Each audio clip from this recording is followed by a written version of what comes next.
students, welcome to our YouTube channel English Steno Academy। Last class में हमने vowels के बारे में पढ़ा था। वॉवल की हमने फर्स्ट कैटेगरी को अच्छे से डिटेल में पढ़ा था, जो कि थी सेकंड प्लेस वॉवल की। और उस सेकंड प्लेस वॉवल में हमारे पास 4 कैटेगरीज थी वॉवल्स की, वो भी हमने पढ़ी थी डिटेल में। अगर आपको कोई भी डाउट हो तो आप कमेंट सेक्शन पे ज़रूर बताएं। अब आज से हम बुक स्टार्ट कर रहे हैं। आप न्यू एरा पिटमैन की न्यू एरा, जो कि रेड कलर की होती है, उसे आप ले सकते हैं। उसी से मैं आपको चैप्टर वाइज पढ़ाऊंगी। तो फर्स्ट चैप्टर जो था वो आपका, मैंने उसमें आपको चैप्टर वाइज आपको कॉन्सोनेंट्स भी मिलेंगे, चैप्टर वाइज आपको वॉवल्स भी मिलेंगे। बट हमने क्या किया था, हमने सारे कॉन्सोनेंट्स को इकट्ठा पढ़ लिया था। अब जो मैंने आपको सेकंड प्लेस वॉवल बताया है, उसमें फर्स्ट चैप्टर में सिर्फ 2 पार्ट्स दिए गए हैं, जो कि एक हैवी वॉवल, एक लाइट वॉवल। और सेकंड चैप्टर में आपके एक हैवी वॉवल और एक लाइट वॉवल। तो आपका फर्स्ट और सेकंड चैप्टर दोनों कवर हो रहा है इससे। तो आज हम जो सिर्फ फर्स्ट चैप्टर में थोड़ा सा रिमेनिंग पोर्शन बच चुका है वो हम पढ़ेंगे, वो है शॉर्ट फॉर्म्स या फ्रेजिंग का। तो सबसे पहले शॉर्ट फॉर्म्स पढ़ते हैं। शॉर्ट फॉर्म्स होती क्या है? इंग्लिश के वो कॉमन वर्ड्स जो कि बहुत फ्रीक्वेंटली यूज होते हैं और बहुत छोटे छोटे शब्द होते हैं जो कि बार बार रिपीटेडली यूज होते हैं, तो उन्हें हम शॉर्ट फॉर्म्स यूज करते हैं, उनको हम शॉर्ट फॉर्म्स कहते हैं। पिटमैन ने सोचा, जो कि इस बुक का ऑथर है, कि हम ये छोटे छोटे वर्ड्स जो बार बार रिपीट होते हैं, क्यों ना हम इनको शॉर्ट फॉर्म का नाम दे दें और इनको हम एग्जैक्टली जो है उसको याद करना। मीन्स इसके हमें कोई रूल्स नहीं पढ़ने, एग्जैक्टली जो वर्ड है हमें उसको वैसे ही याद करना है।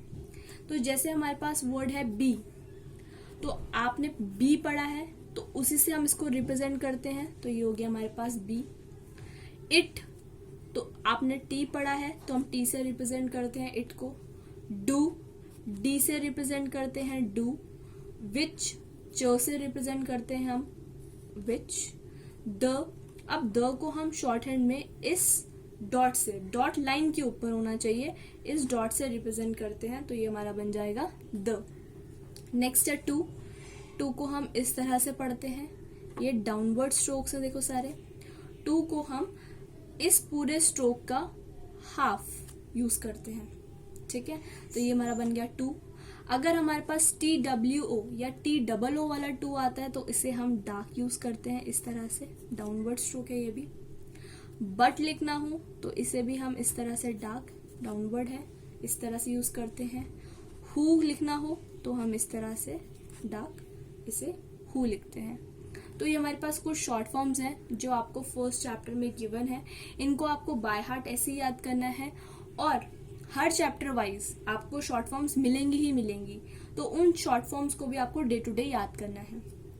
40% जो हमारी शॉर्ट हैंड होती है वो इन शॉर्ट फॉर्म से ही कवर हो जाती है। नेक्स्ट है हमारे पास फ्रेजिंग। अब फ्रेजिंग होती क्या है? फ्रेज का मतलब क्या होता है? कॉम्बिनेशन ऑफ 2 और मोर वर्ड्स। कॉम्बिनेशन ऑफ 2 और मोर वर्ड्स, 2 या 2 से ज्यादा वर्ड्स की कॉम्बिनेशन को हम फ्रेज कहते हैं। अभी आपने पढ़ा टू और डू को अलग अलग, इस तरह आपने टू पढ़ा, इसको आपने डू पढ़ा, इस तरह से। बट अगर मुझे टू डू साथ में आ जाए, जनरली टू डू कभी कभार साथ में आ जाता है, तो वो एक फ्रेज बन गया टू डू। तो इस केस में हम टू और डू को अलग अलग ना लिख के उनको इकट्ठा लिखेंगे। मीन्स फ्रेज का मतलब होता है 2 या 2 से ज्यादा वर्ड्स अगर साथ आ जाए तो उनको हम फ्रेज बोलते हैं और उनको हम ज्वाइन करके लिखते हैं। तो जैसे हमारा टू डू आ रहा है तो ये हो गया टू और ये हो गया डू, टू डू। नेक्स्ट है बट और विच।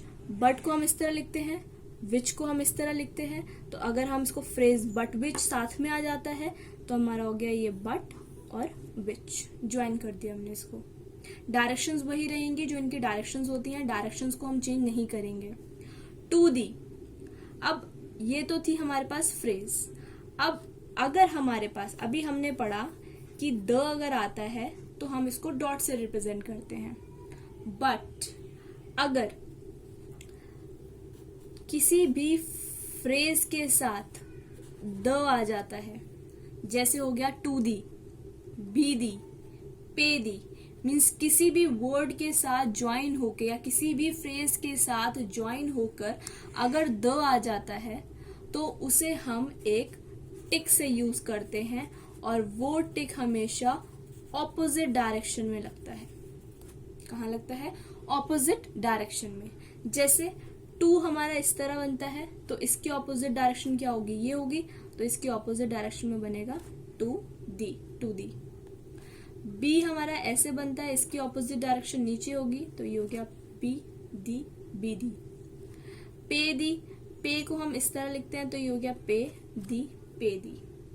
पहले पूरा स्ट्रोक बना लेंगे, उसके बाद वॉवल लगाएंगे।